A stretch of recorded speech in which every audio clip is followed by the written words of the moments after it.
What you're about to hear represents one of the most volatile international crises in recent memory. A situation where a single execution could be the spark that ignites a military confrontation between the United States and Iran. This isn't hyperbole. This isn't sensationalism. This is the terrifying reality unfolding right now, with a life of one 26-year-old man has become the focal point of a geopolitical powder keg that threatens to explode into open warfare. His name is Irfan Soltani. In 48 hours, if international pressure fails to intervene, he will become the first person executed by the Iranian regime, specifically for participating in the massive anti-government protests that have engulfed the Islamic Republic. But his story and his imminent death represent something far larger than one man's fate. It represents the culmination of decades of oppression, the desperation of a population demanding freedom, and the increasingly dangerous confrontation between Tehran and Washington that could reshape the entire Middle East. Let me take you deep into this crisis, because understanding what's happening right now requires us to examine not just the facts on the ground, but the historical context, the strategic calculations on both sides, and the very real possibility that we're witnessing the beginning of a conflict that could draw in multiple nations and claim thousands of lives. Irfan Soltani is 26 years old. Let that sink in for a moment. 26. An age when most people in free societies are just beginning their careers, perhaps getting married, thinking about their futures. For Irfan Soltani, his future consists of a noose and a drop through a trapdoor, scheduled for Wednesday, January 14th, 2026. His crime, according to the Iranian regime, waging war against God. That's the official charge. In Persian, it's called moharabeh, a medieval-sounding accusation that carries a mandatory death sentence under Iran's interpretation of Islamic law.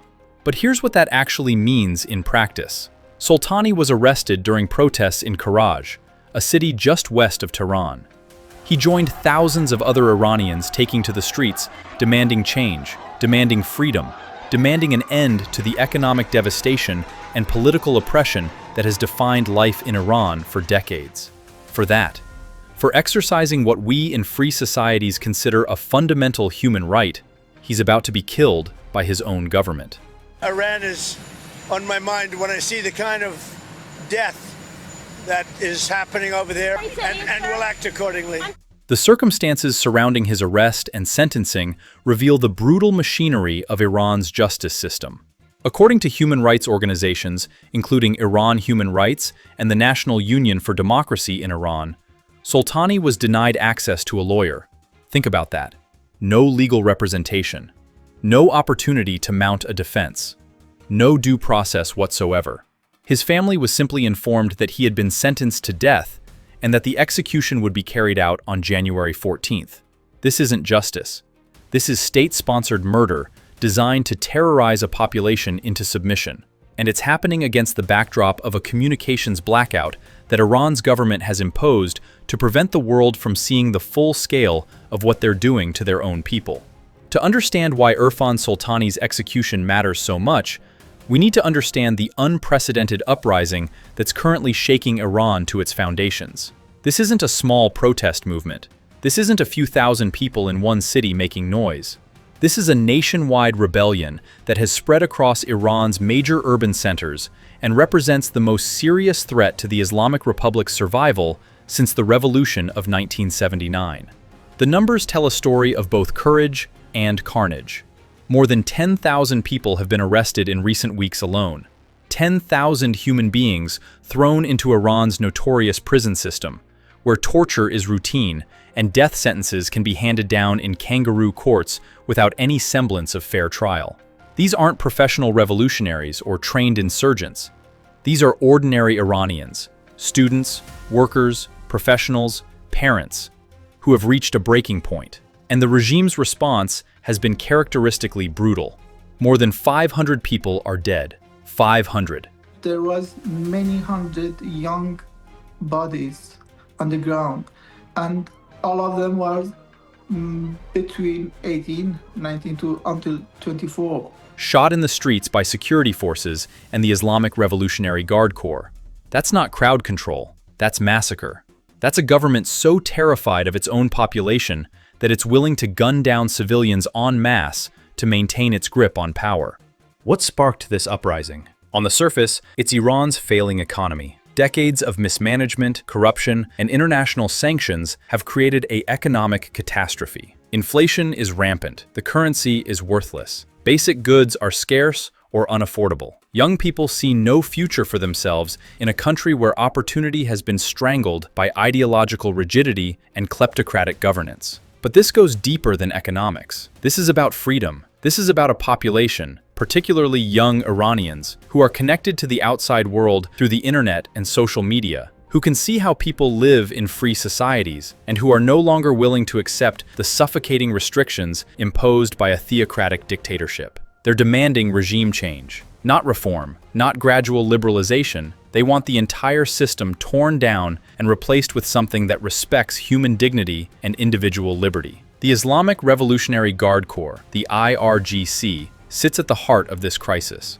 This isn't a normal military force. The IRGC is an ideological army, a parallel military structure created after the revolution specifically to protect the Islamic regime from threats both foreign and domestic. And right now, they're the primary instrument of repression being used against Iranian protesters. Mahmoud Amiri Moghadam, the director of Iran Human Rights, made a chilling comparison. He said the widespread killing of civilian protesters is reminiscent of the regime's crimes in the 1980s, which have been recognized as crimes against humanity. That's a deliberate reference to one of the darkest chapters in Iran's modern history, the mass executions of political prisoners in 1988, when the regime systematically murdered thousands of people, many of them members of opposition groups, in what amounted to a politicide. The fact that human rights experts are drawing parallels to crimes against humanity should alarm everyone. This isn't the normal rough and tumble of political protest and police response. This is systematic, deliberate violence aimed at crushing dissent through fear and bloodshed. The IRGC has been filmed shooting directly into crowds of unarmed protesters. They've been conducting night raids, dragging people from their homes. They've been operating mobile execution vans in some areas, killing people and disposing of bodies to hide the true death toll.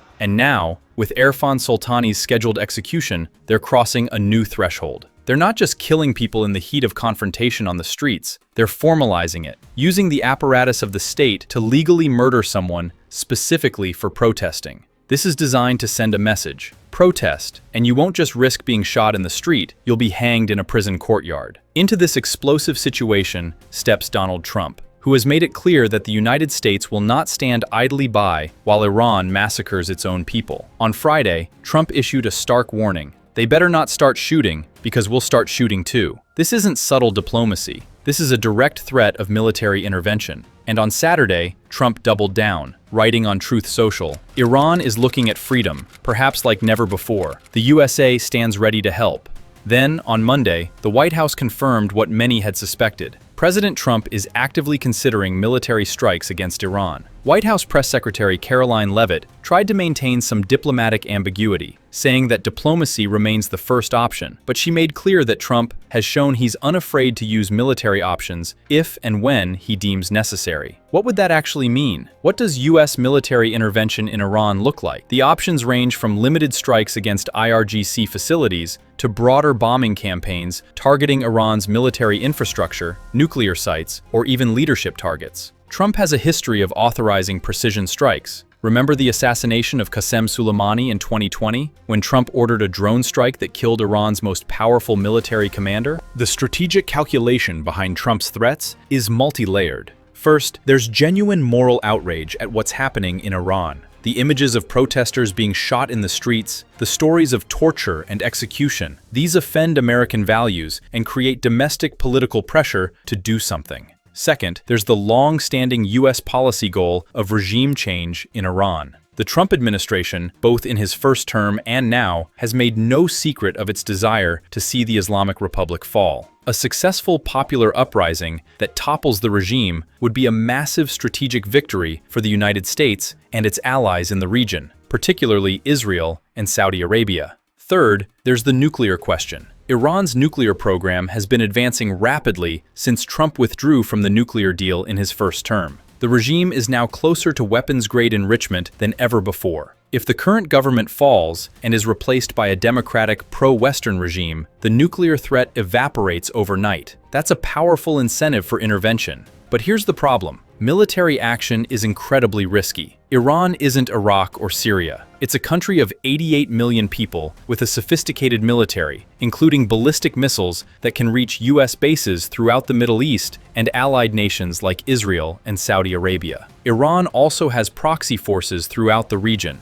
Hezbollah in Lebanon, various militias in Iraq and Syria, the Houthis in Yemen. A US strike on Iran could trigger a regional war involving multiple countries and non-state actors. Congressional pushback and constitutional questions. Trump's threats have triggered significant pushback from Congress, including from within his own Republican Party. Senator Rand Paul was particularly vocal, arguing that bombing Iran is not the answer, and pointedly reminding the president that there is this sticking point of the Constitution that we won't let presidents bomb countries just when they feel like it. They're supposed to ask the people, through the Congress, for permission. This is a crucial constitutional question that gets to the heart of how America makes decisions about war and peace. The Constitution grants Congress, not the president, the power to declare war. Presidents have broad authority as commander-in-chief to defend the United States and its forces, but launching offensive military strikes against a country that hasn't attacked us is supposed to require congressional authorization. In practice, this constitutional requirement has been increasingly ignored over the past several decades. Presidents from both parties have launched military strikes, conducted sustained bombing campaigns, and maintained troops in combat zones without formal declarations of war. They rely on various legal justifications: self-defense, protection of American personnel, existing authorizations for the use of military force, United Nations resolutions, humanitarian intervention doctrines. But Paul and other critics argue that none of those justifications apply here. Iran hasn't attacked the United States. It hasn't attacked US forces. It's engaged in internal repression of its own citizens. While that's morally reprehensible, it doesn't give the president unilateral authority to start bombing another country. Paul also raises a strategic concern that's extremely valid.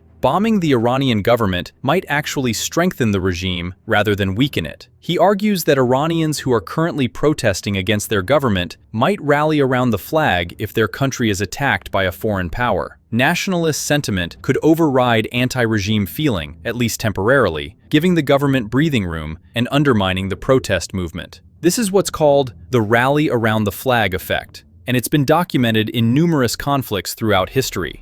When a country is attacked from outside, internal divisions often get set aside in favor of national unity against the external threat. It's why authoritarian regimes sometimes deliberately provoke foreign conflicts. It's a way to redirect domestic discontent toward an external enemy. The Iranian government, for its part, has made clear that any US military action will be met with retaliation. Foreign Minister Abbas Araghchi stated bluntly that Tehran is fully prepared for war. Iranian military commanders have threatened to target US forces throughout the Middle East, in Iraq, Syria, Kuwait, Qatar, Bahrain, and elsewhere. These aren't empty threats. Iran has demonstrated its capability to strike US forces and allies in the region. In 2019, Iran shot down a sophisticated US surveillance drone. That same year, Iranian missiles, or drones, depending on which intelligence assessment you believe, struck Saudi oil facilities, temporarily knocking out half of Saudi Arabia's oil production capacity. In January 2020, in retaliation for Soleimani's assassination, Iran launched ballistic missiles at US bases in Iraq, injuring over 100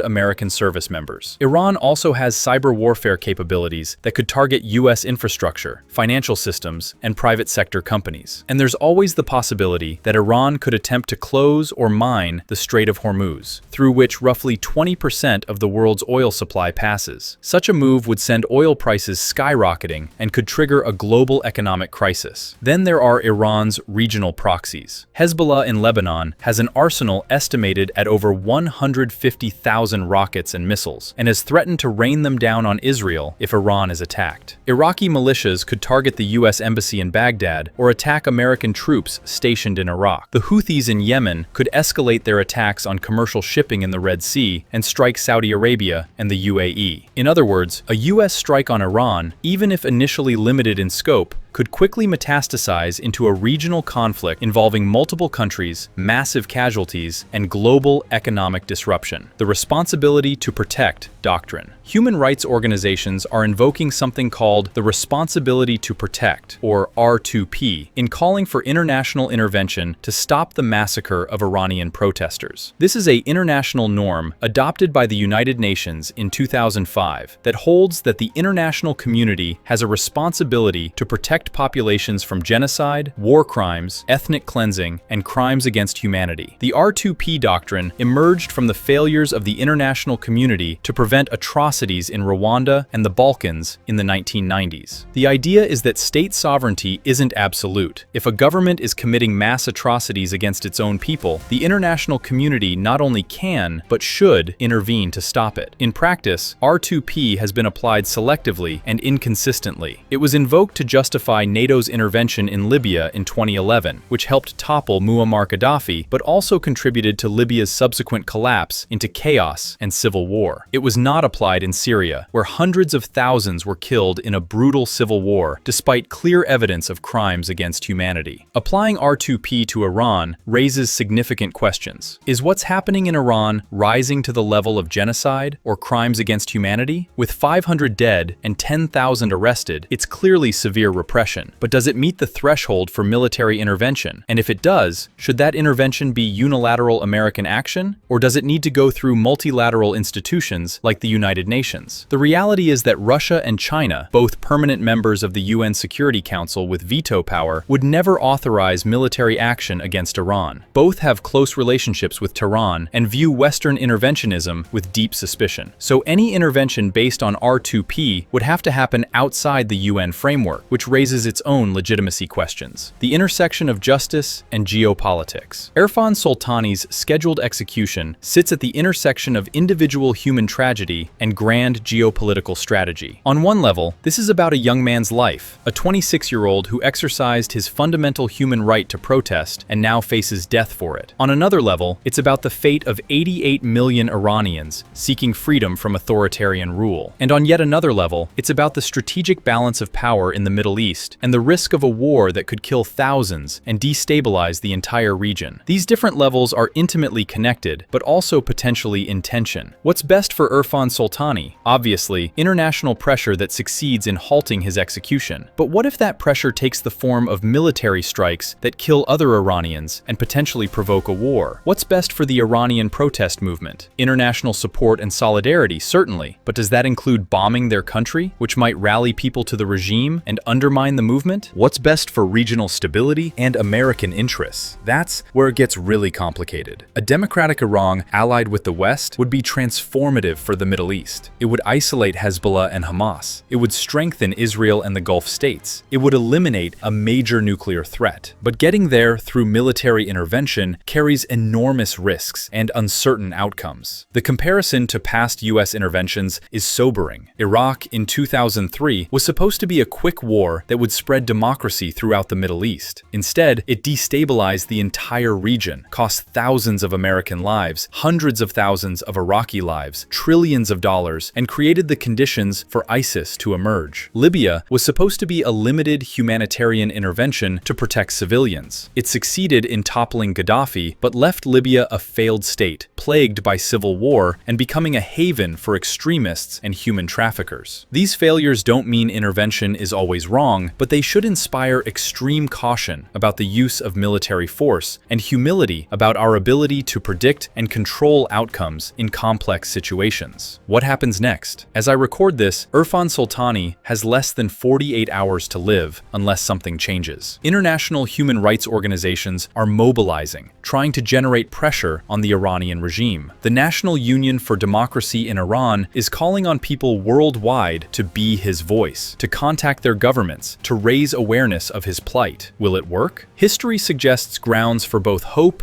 and pessimism. Sometimes, international pressure does force authoritarian regimes to back down, but Iran's government has proven remarkably resistant to outside pressure, particularly when they believe their survival is at stake. And right now, with the largest protests in decades threatening their rule, they may feel that showing any weakness would embolden the opposition. If Soltani is executed as scheduled, it will test Donald Trump's resolve. He's drawn a red line, warning Iran that violence against protesters would be met with US military action. If he doesn't follow through, he looks weak, and his future threats lose credibility. But if he does follow through, he's potentially starting a war that could have catastrophic consequences. The next few days could determine not just Irfan Soltani's fate, but the trajectory of US-Iran relations, the success or failure of Iran's protest movement, and potentially the peace and stability of the entire Middle East region. We're watching history unfold in real time, and the stakes could not be higher. This is a moment that demands our attention, our concern, and our engagement. What's happening in Iran matters, not just because of abstract geopolitical considerations, but because there are real people involved. People like Irfan Soltani, who deserve the freedom to speak, to protest, to envision a better future for themselves and their country without facing execution for it. The world is watching, and in 48 hours, we'll learn whether justice, pressure, and international solidarity can save one man's life, and whether we're heading toward a conflict that could reshape the entire region for decades to come.